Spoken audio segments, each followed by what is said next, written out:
Ngize ngingaboni kahle kahle ngaqala ngokuthi ukungamameli abazali kuyingozi kakhulu ngokuthi kuze ngingaboni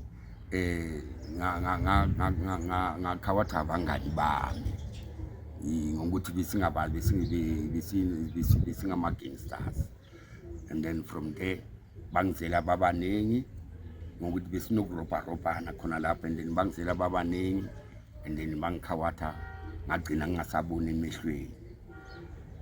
And then mara isikhathi sithe sahamba ngokuthi ngalimala 1983, and then isikhathi selokuma sahamba bokubuhlungu kakhulu, otherwise mara ngigcine ngenzani, ngiyamukela ngokuthi angithunywanga umuntu kulezi zinto lezi bengizenza.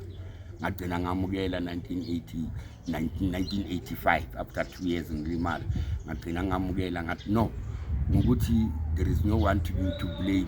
Ngcono ngamukele ngibone ukuthi abantu abangaboni baphila ukuthi baphile, abantu abangaboni baphila kanjani. Hayi ngaqhubeka ngempilo ngagcina sengizenze sesifuma idrama nomngani wami, safuma idrama yakhona besibiza ukuthi i-Black Club. Sadlala sidlala ey'kolweni, kumnandi. At least lokho bekwenza ukuthi ngingaqabangi kakhulu ngokuthi ungaboni into ebuhlungu kakhulu. So izinto lezi bezingenza ukuthi ngikhohlwe kancane, hayi ngaphila ngaziphilela up until ngihlala emikhukhwini. Nasemikhukhwini bangibuza bathi, indoda njengoba ungaboni uyokhona na ukuhlala la e-Sport Academy? Kanti hayi madoda, kanti ukuhlala banjani la? Bathi hayi asazi-ke Maluleke, sizabona iplani ukuthi sihlala kanjani nawe. Hayi yaphusheka impilo, yaqhubeka up until ngithola indlu 2000 nge-14 zikaSeptember ngathola indlu.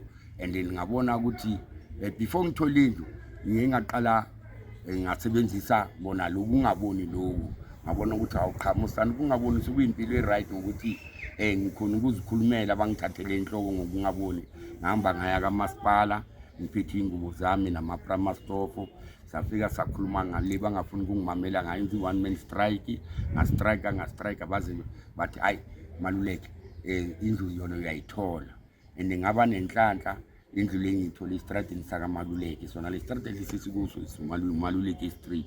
Kanti lento le iyindlela yokuthi kunalapho kusamele ngiye khona.